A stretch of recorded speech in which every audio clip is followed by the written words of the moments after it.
¿sí? Si un bebé de una madre diabética es por regla general, un bebé de alto peso. Entonces, ese bebé de alto peso, cuando nace, va a tener controles de glucemia mucho más seguidos que uno que no haya tenido una mamá diabética. ¿Por qué? Porque va a variarme mucho de peso en esas primeras horas de vida, en los primeros días de vida, y la glucemia normalmente, cuando un bebé nace por el estrés posparto y la distribución de la insulina dentro del cuerpo, bajan los niveles de glucemia y luego el chico los empieza a recuperar y dentro de las 12 horas de vida, un bebé normal, recién nacido a término, logra controlar su glucemia. O sea que si yo un bebé de 2 horas de vida lo pincho para sacar sangre, para ver la glucemia, me va a dar hipoglucemia, que puede llegar hasta un valor de 40, que es poquitísimo, pero que gracias a Dios no hace síntomas. ¿Sí? En un bebé diabético viene con niveles más altos de glucemia por los niveles que le transmitía la mamá a través de la placenta y me fluctúa más todavía esos valores, por eso yo tengo que controlar cada 2 horas e ir viendo si le tengo que aportar glucosa o no a ese bebé para nivelarlo hasta que su páncreas solo pueda controlar el seguimiento de su glucemia. Entonces eso es lo que vos me decías con respecto al recién nacido. En general, cuando van creciendo, yo voy controlando las curvas de crecimiento. Si veo que la distribución grata, el rebote adipositario del pibe lo hace más rápido, o si hay factores de riesgo en cuanto a su obesidad y todo que van presentándose, ahí yo puedo chequear. Hoy en día tenemos para la diabetes tipo 1, ¿sí? Dosajes de anticuerpos, ¿sí? Dentro de la sangre, que pueden ser antiislotes, antiinsulina, hay 4, y de acuerdo a la cantidad de positividad que me venga en esos anticuerpos, yo puedo predecir si ese pibe va a ser una diabetes tipo 1 o no. O sea que eso es una herramienta muy útil que tenemos hoy en día los médicos para poder predecir qué va a pasar en esa familia con mamá o papá diabético, mamá fundamentalmente, con respecto al pibe. Claro. Pero también yo, en los chicos obesos, me veo obligado a chequear laboratorio en sangre para ver cómo va justamente su glucemia y todo, y en base a eso poder determinar cuándo un pibe es diabético o no es diabético. Y esto lo hacemos más allá de los síntomas, que ahora los hablaremos, con determinación de sangre y valor de glucemia en sangre. Y en el caso que se determine que es diabético, ¿automáticamente uno ya lo puede medicar igual que a una persona adulta o cómo manejan ese tema? Sí. Nosotros podemos pasar por diferentes estamentos antes de poder tener que medicar a un pibe, ¿sí? Justamente lo ideal de estos programas de prevención, de alertas que hacemos a través de la educación, a través de medios masivos, a través de charlas comunitarias, es lograr que los papás prendan una luz de alerta y ver que si pasa algo tenemos que consultar. Entonces, en realidad, hay estados de prediabetes, te podría decir, que uno empieza a sospechar que algo pasa, y mismo con los laboratorios yo puedo ir viendo qué está pasando. Entonces, si actúo rápido, quizás no tengo que ser tan invasivo con la medicación. Y si actúo lento, ya cuando llego, ya es tarde y tengo que poner de todo. Yo quisiera que pasemos por un segundo a un tema que es muy importante. Vos hablaste de educación, nosotros también lo habíamos mencionado, y la concientización que tenemos que lograr con los padres, con la familia, con el grupo familiar. Ese es un tema muy importante y me gustaría que lo puedas desarrollar. Sí, cómo no. Los pediatras trabajamos con los chicos, que son nuestros pacientes, pero trabajamos muchísimo con las madres y los padres, que son nuestros aliados. Obviamente yo no puedo hacer nada si no viene una madre o un padre responsable que haga efecto de las órdenes que yo estoy dando. Entonces, acá, como toda enfermedad crónica, decirle a un papá que tiene un hijo especial con respecto a un cierto tema es un tema muy difícil. Y uno no puede largarlo así porque sí en una consulta decir, tu pibe es tal cosa. Justamente tenemos que preparar a esa familia para que esté armada para recibir un diagnóstico crónico. Sea diabetes, sea una enfermedad reumatológica, sea una enfermedad hematológica, sea la enfermedad que sea, que nos va a llevar, a partir de ese día que yo abro la boca y doy un diagnóstico, a estar juntos en un seguimiento a largo plazo. Esto no es una angina, que yo le doy el antibiótico, lo curo, y a los 7 días se fue. Me ocurre que como papá debe ser una de las cosas más difíciles de digerir, ¿no? Porque aceptar si bien tenemos que la información... tu hijo no es como todos, siempre es difícil.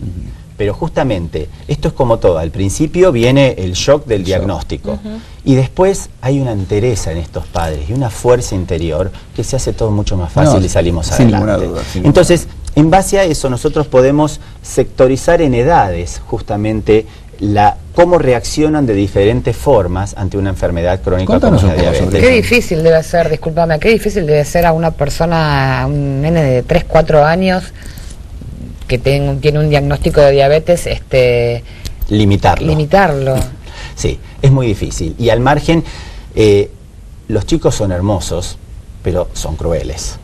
Porque a veces en un cumpleaños, en algo, no cuidan al otro, sino que lo exponen. Totalmente. Y esto es donde los padres tenemos que estar atrás, prestando mucha atención a ver qué pasa. En la primera etapa, en esta pequeña edad donde vos decís que realmente son pocos la cantidad de diabéticos que tenemos de 1 a 3 años de edad, lo que tenemos que trabajar muchísimo es con los papás en enfrentar esto de que vamos a tener que tener cuidados especiales, ¿sí? Cuidados con la dieta, modificar nuestra forma de comer, en familia. Todo tratamiento que yo comienzo con un chico, lo comienzo con la familia entera. Yo no puedo poner a dieta a un chico, yo pongo a dieta a los 4, a los 5, a los 7, a la cantidad de miembros que estén en esa familia. Y estamos todos en la misma. Entonces, si yo no dejo repetir plato a un chico, no lo dejo al padre ni a la madre. Entonces, enseño a la madre a cocinar menos cantidad para que no sobre. Y si sobra para la famosa vianda del colegio, porque muchos dicen, bueno, pero tengo que cocinar para la vianda, guardalo en el momento que terminaste de cocinarlo. No lo dejes en la bandeja. Ya va la vianda y queda separado. No existe más esa comida. Entonces, primero es la educación hacia los padres de modificación de dieta, ¿sí? Y de aceptación de una enfermedad crónica. Y de darle las alertas y las herramientas necesarias para que puedan actuar hasta que me llamen, ¿sí? A mí o al endocrinólogo. Estas enfermedades, nosotros somos equipos multidisciplinarios trabajando. Yo como pediatra de cabecera soy el pivot, pero no soy el que decide cuándo le pongo insulina o qué dosis de insulina le pongo. Para eso trabajo con el endocrinólogo infantil. Y después tengo el nutricionista infantil que me apoya en la dieta y el profesor de gimnasia en el colegio que me ayuda a controlar si vamos a hacer un ejercicio físico más intenso, si tengo que regular los niveles de insulina que le pongo o no, si el pibe es deportista de alto rendimiento y yo tengo que trabajar también con el equipo deportivo para regular y para ver cómo los... Entonces somos muchos trabajando al respecto. El problema empieza cuando el chico empieza a estar lejos nuestro, porque cuando está con nosotros, nosotros lo manejamos y lo controlamos en forma adecuada. Es un chico en el colegio que quiere golosinas, ve que los otros comparten. Exacto. Entonces, hoy en día, gracias a Dios, al igual que los celíacos, ¿sí? Tenemos una cultura que puede ayudarnos con algunas golosinas especiales, light, o con chocolates light también. Entonces, de última... Nosotros no podemos en los chicos prohibirles absolutamente todo, porque lo llevamos a la frustración absoluta y va a terminar siendo un boomerang donde el pibe empieza a comer cualquier cosa.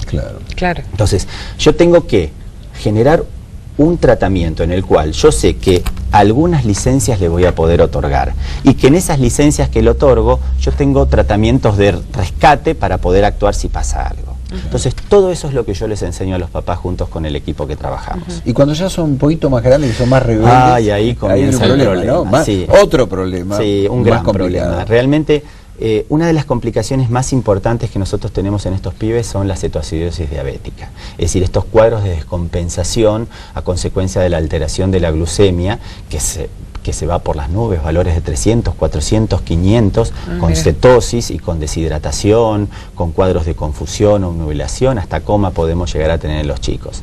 Y acá tenemos que normalmente un adolescente empieza a ser resistente a la insulina de por sí, por la adolescencia y por la hormona de crecimiento. Y la transgresión de la dieta que hacen habitualmente por ser rebeldes de por sí, porque adolecen. Y sumado a esto, ¿sí? Las salidas, el famoso alcohol que tenemos en las previas hoy de los adolescentes, que es tremendo. Entonces todo esto es un combo explosivo donde si no tenemos bien contenido al adolescente, ¿sí?